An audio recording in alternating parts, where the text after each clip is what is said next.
What's cracking, Jack? 15 games on the docket in Major League Baseball for Sunday, September 7th. I've got a bet for every single one of those games right here, right now.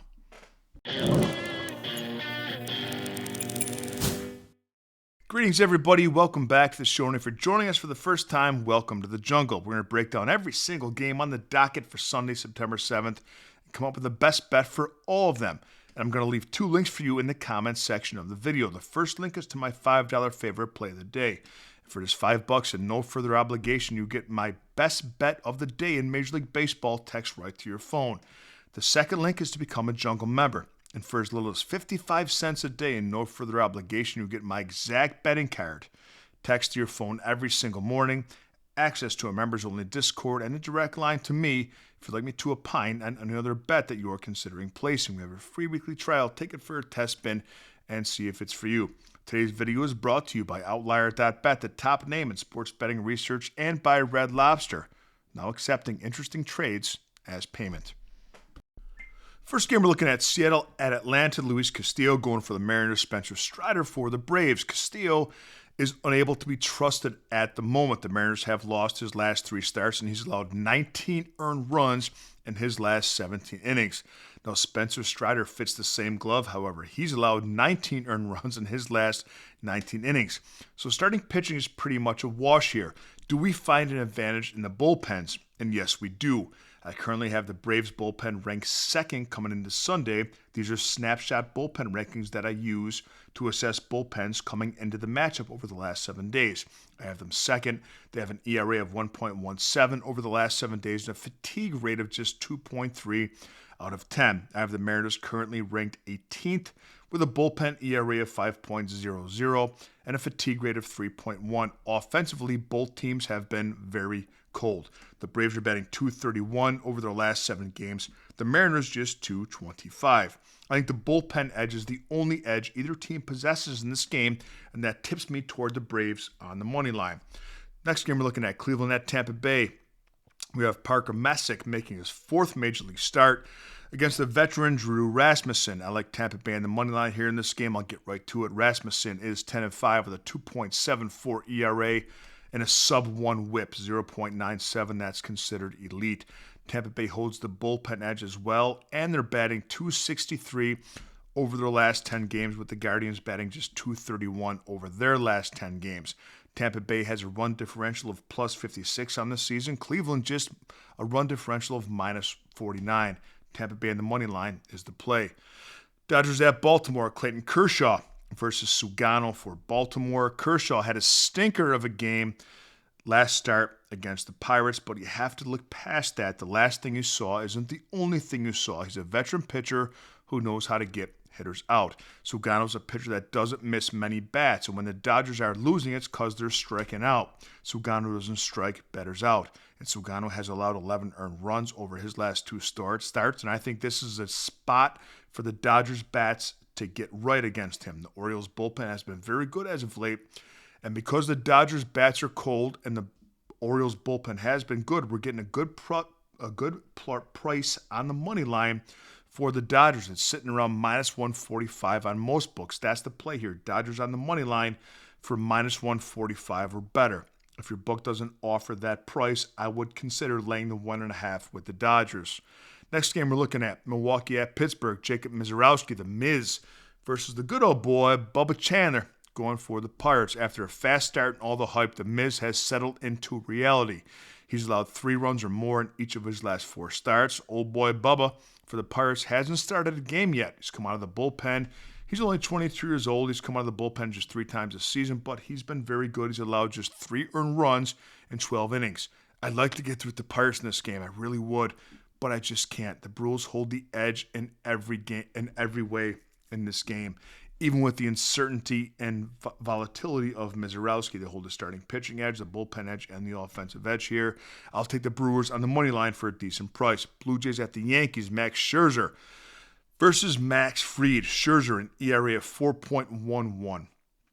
And he's allowed 8 earned runs in his last 2 starts, but the Blue Jays have won 5 of his last 6 starts. They've been backing him up with the bats. Fried's the better option here. He's got an ERA south of 3. a 1.11 whip, and he's 15-5 in the season. Neither bullpen is trustworthy at the moment, so let's take that right off the table. But I do trust the Blue Jays offense at the moment more than I do the Yankees. And the Blue Jays are sitting with a heavy plus money price on the money line. In a game that is a little bit more than a coin toss to me. But I do give the Blue Jays an edge. I have them with a 54% chance of winning. Give me the Blue Jays on the money line for plus money. White Sox at the Tigers. Davis Martin going for Chicago. We have Charlie Morton, Old Man Morton, going for the Tigers. I think that Davis Martin is better than he's given credit for. I know the White Sox aren't a good team, but he's got an ERA just over 4, and the White Sox have won 3 of his last 5 starts. Charlie Morton's old as hell, and I think that fatigue's catching up with him. He's allowed 12 hits and 11 earned runs and 6 walks in just his last 8 and 2/3 innings. The White Sox bats have been very hot. They're top 10 in every major offensive metric that there is since the All-Star break. But their bullpen is atrocious. Atrocious. Let's take the bullpens out of it, and let's attack Charlie Morton with the White Sox bats. The play in this game is the White Sox first 5 innings on the money line. Mets at Cincinnati. The Mets are calling up Brandon Sproat from AAA to take on Hunter Green. Can you say the words pitching mismatch here? Sproat had a AAA ERA north of 4. Now he comes to the majors. He's going up against one of the top pitchers in baseball. Now, neither one of these bullpens have been great, but Cincinnati has been worse over the last 7 days. Over the last 7 days, the Reds bullpen has an ERA of 7.83 and a fatigue factor, according to my rankings, of 8.1. The Mets have an ERA of 5.28 and a fatigue factor of 5.6. Let's isolate the game to starting pitching. Huge mismatch and back Hunter Green and the Reds against the rookie of the Mets. Reds' first 5 innings on the money line is the play. Phillies at the Marlins. Taijuan Walker going for Philadelphia. No official start yet for Miami. It will most likely be a bullpen game for the Marlins, and a bullpen that I have currently ranked 26th. They stink. Over the past 7 days, they have an ERA of north of 5 and a fatigue factor of 8.1 out of 10, according to my scale. You'll find no value in backing the Phillies to win this game. The only play here is Philadelphia team total over. Minnesota at Kansas City. Bailey Ober, speaking of stinks, versus Michael Lorenzen. Now, massive pitching edge here for Kansas City in every way. Ober has an ERA north of 5 and has allowed 4 home runs and 8 earned runs in his last 2 starts. That's a ton of home runs and a ton of runs. I also have the Twins bullpen currently ranked dead last, 30th in my bullpen rankings. They have a bullpen ERA of 9.95 over the last 7 days and a fatigue rate of 9.1 out of 10. Give the offensive edge to Kansas City as well. The Royals have scored 222 runs since the All-Star break. The Twins just won 91, and we're taking the Royals on the money line for a decent price here.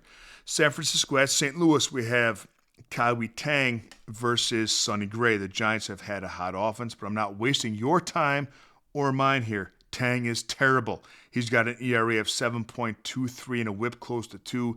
He's considered batting practice for any and all major league hitters. The only play in this game is St. Louis team total on the money.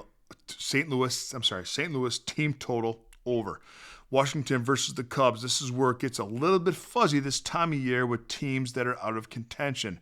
We have Andrew Alvarez making his second career start, and he's taking on the Cubs bullpen. So where do we find value in this game? Well, it's not going to be on the Cubs to win the game. It's going to be backing the Cubs bats to hammer the rookie pitcher in a terrible Nationals bullpen. The Nationals have allowed more home runs than any bullpen in Major League Baseball this season. The only play here is the Cubs team total over. Astros at the Rangers, we have Luis Garcia making his second start of the season for Houston against Patrick Corbin.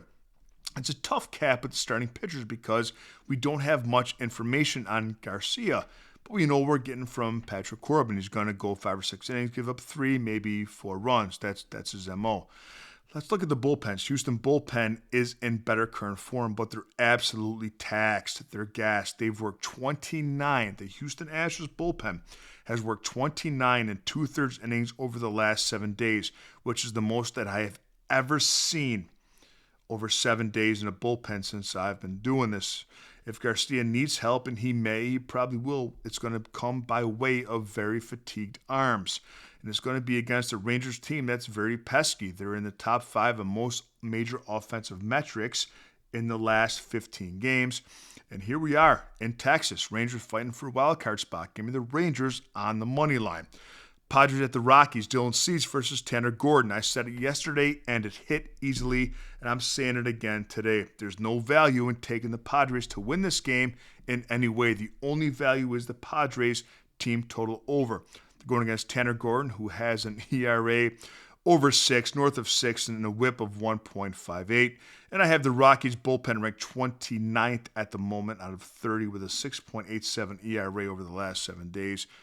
Padres team total is the play here. Athletics at the Angels. Luis Severino versus, well, I'll be goddamned, it's Mitch Ferris going for the Angels in his second career start. I trust the veteran here over the rookie making his second start. Neither bullpen in great shape. They have a combined ERA of over 11 over the last 7 days.